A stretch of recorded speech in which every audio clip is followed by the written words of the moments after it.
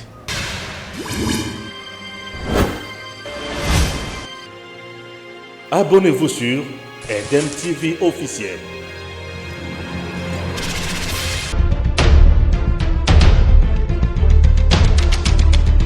Tango Koki avec Stéphane Balamongue.